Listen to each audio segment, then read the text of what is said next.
Peut-être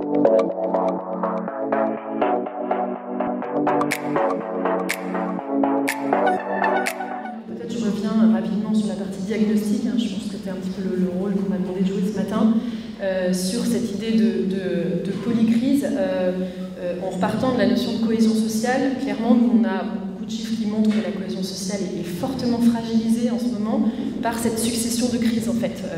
Le Covid, bien sûr, et maintenant la guerre en Ukraine, et puis plus largement les différentes crises que décrit Nicolas.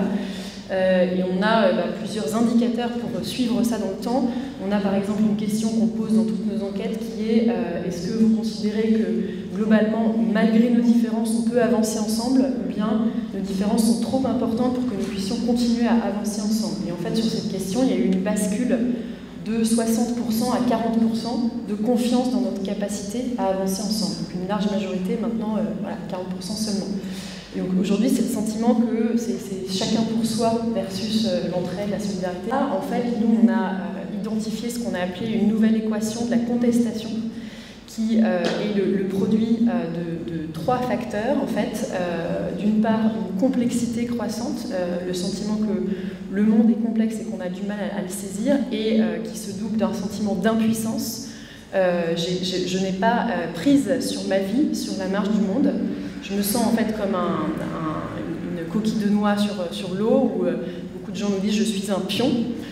Et puis, enfin, l'incertitude, l'incapacité à se projeter. L'avenir est bouché, on a beaucoup de mal à faire des projets. C'était évidemment le cas dans le Covid. Aujourd'hui, avec le contexte de l'inflation, on entend beaucoup ça aujourd'hui. Quand je dis on entend, en fait, nous, on fait beaucoup du quanti, on fait aussi beaucoup de quali, on fait des focus group où on écoute les gens pendant 2 heures pour parler, pour creuser avec eux, pour essayer de comprendre la façon dont ils raisonnent.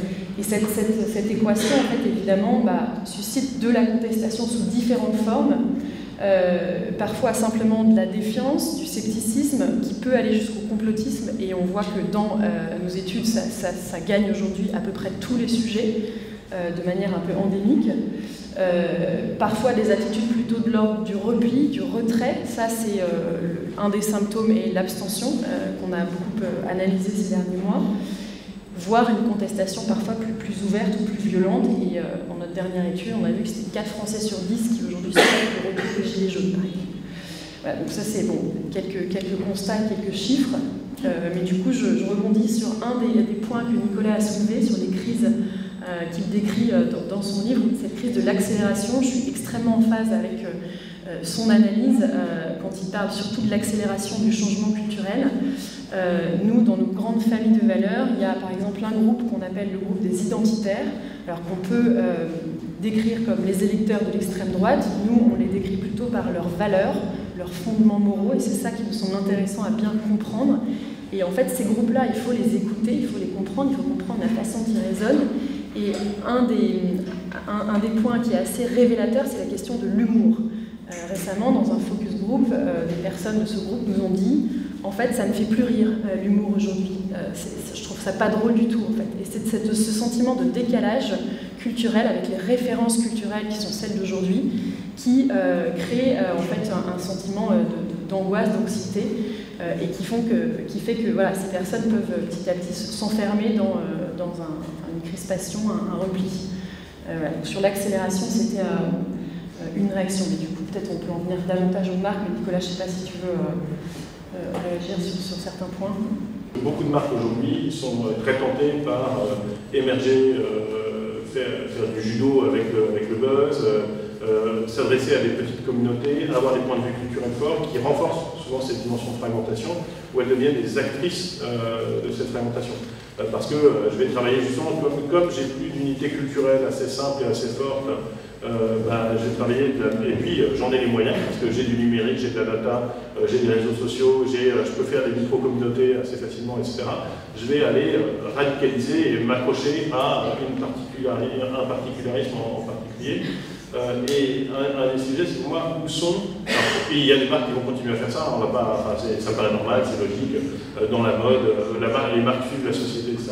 Mais une des questions que je pose, c'est quelles peuvent être les grandes marques unificatrices, les marques qui font du lien, les marques qui font de l'empathie et du lien entre justement ces différentes communautés. Et ça, c'est un sujet. Où sont les endroits, justement, il n'y a plus d'humour commun. Mais quels sont les langages communs qu'on pourrait rétablir? Ça, je pense que c'est une bonne question pour les marques qui voudraient être plus universelles, je pense. Nous, Destin Commun, on s'est senti extrêmement en phase avec une vidéo de la SNCF, un clip en fait, dont les paroles sont de l'excellent Gaël Faye. Voilà, c'est la tagline, c'est on n'est pas carré, on est hexagonal. Voilà. Et cette vidéo en fait capte tous les paradoxes des Français, tout ce qu'on adore et tout ce qu'on déteste dans les Français, ce qui les rend à la fois extrêmement attachants et profondément énervants. Et voilà, en tout cas, c'est très réussi du point de vue de cette histoire d'un nous qu'on peut encore écrire et qu'on peut vivre. Donc effectivement, il existe des exemples de marques qui arrivent à faire ça. On va certainement avoir plus de détails sur comment on peut le faire. Mais du coup, cette notion de cette question de la relation est extrêmement importante. Et là, on revient, Nicolas, sur ce que tu identifies comme par exemple la tentation totalitaire. Je trouve que c'est extrêmement vrai. C'est-à-dire, une des réactions, c'est on va essayer de tout contrôler, tout maîtriser. Nous, on a fait beaucoup de tests de messages sur les réseaux sociaux, notamment sur la question de l'environnement et de la transition écologique, qui est un sujet sur lequel on travaille beaucoup, pour voir, notamment avec les groupes les plus désengagés, désabusés, défiants, qu'on appelle un des groupes qu'on appelle les laissés pour compte, qui sont des profils assez proches des gilets jaunes, en fait, pour voir qu'est-ce qui marche pas avec eux. Et en fait, ce qui ressortait très nettement, c'était en fait une forme d'allergie à tout ce qui est de l'ordre de l'hyper-contrôle, du storytelling, du marketing, etc. Et au contraire, une recherche d'authenticité et de quelque chose de très direct, où du coup ça force les professionnels de la communication ou de la publicité à désapprendre un petit peu et à lâcher prise pour aller vers potentiellement même du homemade et quelque chose de de beaucoup plus simple qui ouvre cette relation justement. Donc exit les chartes graphiques, exit le côté très léché, très maîtrisé. Voilà, parce que finalement, trop de storytelling tue l'authenticité de la relation et tue la story en fait. On vient de parler à l'instant de la SNCF, mais il y a aussi, et particulièrement bon là-dessus en France, toute une génération de start-up, de petites entreprises. Est-ce que, par essence, sont nouvelles, est-ce qu'elles, au fond, sont mieux outillées que d'autres, justement, pour répondre à ces défis? Les startups ont évidemment une grande capacité d'adaptation, une grande souplesse, une capacité d'être dans une fluidité, mais finalement les publics en face qui ont cette même capacité, ça n'est pas la majorité justement. Et là on retrouve la fameuse distinction de David Goodhart des somewhere et des anywhere, entre les personnes qui en fait ont absolument besoin de repères, d'attaches, et ceux qui sont dans une capacité d'adaptation presque infinie. Et ça, il faut continuer à en tenir compte malgré tout. Sinon, on risque d'accentuer ces cassures. Donc c'est, je pense, un point de vigilance peut-être pour les startups. Même si, bien sûr, le côté positif, c'est qu'elles peuvent être dans une créativité immense et justement, dans cette dimension de la relation, c'est certainement utile. Dans cette période, ce qu'on entend, c'est qu'il y a un besoin d'empathie aussi, parce que bon, on est en crise, donc on a besoin de ça. Là aussi, les marques, on entend qu'il y en a quand même qui sont totalitaires dans leur communication, que c'est pas vraiment empathique, mais qu'est-ce qu'elles peuvent faire? Quel est leur rôle? Comment Alors oui, parlons de la période actuelle, et c'est important, je pense, de s'y arrêter un instant. On est de nouveau là dans une crise violente, profonde, qui est partie pour durer. Une crise qui est d'abord très largement incomprise par les Français. C'est l'étude qu'on a publiée fin août, c'est 65% des Français qui disent « je ne comprends pas les raisons de l'inflation » et qui sont du coup dans un grand scepticisme et dans une grande défiance. Et là, alors évidemment, les institutions, le gouvernement au premier chef ont un rôle à jouer, ils essayent de jouer tant bien que mal, mais je pense que les marques ont aussi un rôle à jouer pour essayer au maximum de donner de la clarté, de donner de la lisibilité, et quitte à relayer d'ailleurs les messages d'acteurs institutionnels pour multiplier les émetteurs et diversifier un petit peu les angles dans cette communication, parce que ce flou, cette incompréhension est extrêmement délétère et dangereux, et on sait que ça ouvre la voie à des réactions complotistes qui nous écartent de plus en plus les uns des autres. J'en profitais pour faire un peu de pub pour CB News dans le prochain numéro où on parle beaucoup de food. On parle notamment de la contradiction que des marques entre un besoin de générosité et puis une communication qui continue à être forte parce qu'il faut vendre, tout simplement. À travers ça, l'outil, c'est la pub. Est-ce qu'il est pareil, j'ai envie de dire, à la hauteur? Est-ce qu'il n'est pas complètement dépassé par rapport à des enjeux qui sont bien plus complexes et à 30 secondes sur TF1 ou France Télé? Oui, absolument. Énorme défi, bien sûr, pour la publicité, pour les publicitaires, parce qu'on entend chez les Français de plus en plus une allergie ou un écœurement de tout ce qui est de l'ordre de l'injonction à la consommation, voire de la culpabilisation autour de la consommation. On avait un exemple assez cocasse qui était cet homme qui disait l'exemple de l'Apple Watch en fait. Il disait l'Apple Watch, on nous culpabilise en disant si tu n'as pas la nouvelle Apple Watch, tu vas te perdre quand tu vas te balader en forêt. Et ma femme me dit il faut qu'on l'achète, sinon voilà. Donc cette espèce d'angoisse et de culpabilisation à la consommation. Et un autre exemple, c'était l'exemple des jouets. Une femme dans le groupe des laissés pour compte aussi, qui disait évidemment il faudrait pouvoir réoffrir des jouets qui ont déjà été utilisés, qui ne sont pas usés, et c'est particulièrement vrai pour ces groupes plus défavorisés, ce poids de la norme sociale, il faut toujours du neuf pour être bien vu, pour être mieux vu. Donc évidemment, là, il y a une grande tension parce qu'aujourd'hui, on sait que la demande est là et elle est très très élevée autour de la sobriété et pas seulement de la sobriété énergétique. La sobriété qui est très largement considérée comme un modèle désirable, souhaitable. Et du coup, le volet négatif, c'est un rejet assez massif de la publicité et de l'injonction à la consommation, notamment quand on perçoit des dissonances ou des incohérences dans une période d'incitation à la sobriété énergétique, par exemple les publicités lumineuses, évidemment, ça on l'entend dans tous les focus group qu'on fait en ce moment, c'est quelque chose qui crispe beaucoup. Donc comment est-ce que les marques peuvent accompagner ce désir qui est déjà là, qui est déjà très fort? Nicolas cite dans son livre l'exemple de Patagonia qui est assez emblématique. L'idée le message « n'achetez pas cette veste », voilà. Alors ça c'est vraiment je pense la question c'est de savoir s'il est duplicable, bien sûr. Et donc bon là, je laisse les experts de la communication dire quelle forme peut prendre cet accompagnement à l'envie de sobriété. C'est aussi le sujet de Rosa, c'est l'accélération, c'est une aliénation, j'ai plus le pouvoir d'agir, je ne sais plus quoi faire.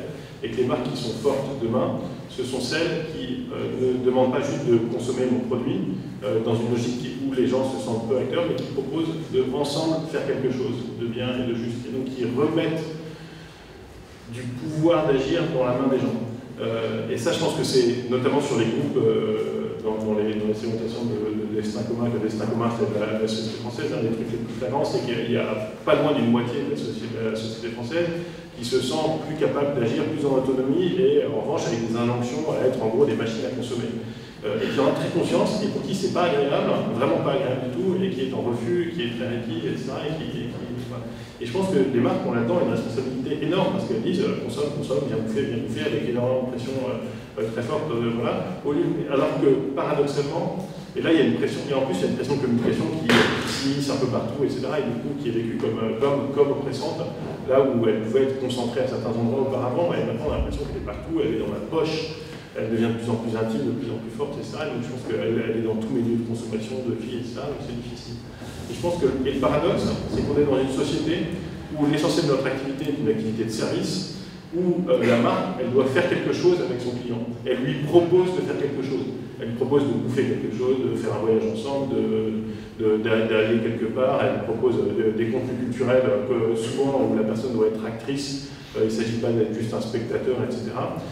Et donc, le déplacement, je pense, à opérer, mais son marketing est souvent pas vécu comme ça. Et son marketing est encore très empreint de grandes consos, d'injonctions, de logique de consommation très forte, etc. Comme si on était encore dans une société d'achat de produits sur les rayons de supermarché, au lieu d'être dans la logique de parler à des acteurs. C'est pour ça que, dans mon esprit, et c'est là que j'essaie de me faire un peu du mal dans la profession, je pense que la figure du publicitaire, qui a l'habitude de pousser des messages à des audiences, n'est pas une figure adaptée dans une société qui a besoin de penser les gens comme des acteurs. Et donc, avec la figure du designer, par exemple, est plus intéressante, parce que le designer, il pense que les gens utilisent les services, les produits, etc. Et puis après, il fait un acte créatif à partir de ça. Et je pense que c'est un peu ce qui nous manque, c'est vraiment une communication qui pense les gens comme des acteurs et qui propose de faire des choses ensemble. Et ça a l'air d'être un peu de bêta et Boy Scout ou oui, mais en fait, en réalité, je pense qu'il y a quelque chose d'intéressant. Une des notions clés qu'on pousse souvent, c'est la notion d'agentivité. C'est pas un très beau mot, mais c'est le fait tout simplement d'être acteur de sa propre vie, ça va plus largement de sa communauté, etc. Et cette agentivité, donc, qui répond au sentiment d'impuissance dont je parlais tout à l'heure, extrêmement importante parce qu'en fait, il y a un effet de vase communicant entre le fait d'être acteur soi-même à une échelle individuelle et la capacité à se projeter dans le collectif, à croire dans le collectif, y compris le grand collectif que sont les institutions. Ça, c'est documenté dans pas mal d'études. Et donc, de ce point de vue-là, les marques peuvent jouer un rôle positif, y compris au-delà de leur mission propre pour la cohésion sociale et pour la démocratie. Donc, je suis tout à fait en phase avec ce... voilà. Et alors, enfin, pour terminer là-dessus, je pense que la question écologique peut être une opportunité phénoménale pour ça. Et là, je repense d'ailleurs à une phrase toujours du clip de Gaël Faye qui dit bleu, blanc, rouge et chaque jour un peu plus vert. C'est vraiment voilà, c'est la France qu'on est en train de dessiner. Et donc, nous, on a créé un programme qui s'appelle Parlons Climat, qui permet à différents acteurs et avec think tank demain peut-être aux entreprises en particulier, de mieux comprendre et de se mettre dans cette démarche d'écoute de chacun des groupes pour bien comprendre la façon dont ils résonnent au-delà simplement des questions de conso pure, pour accompagner en fait leur vision, leur projection dans la transition et avoir une réflexion aussi sur les canaux et les émetteurs qui vont fonctionner pour accompagner cette envie de transition.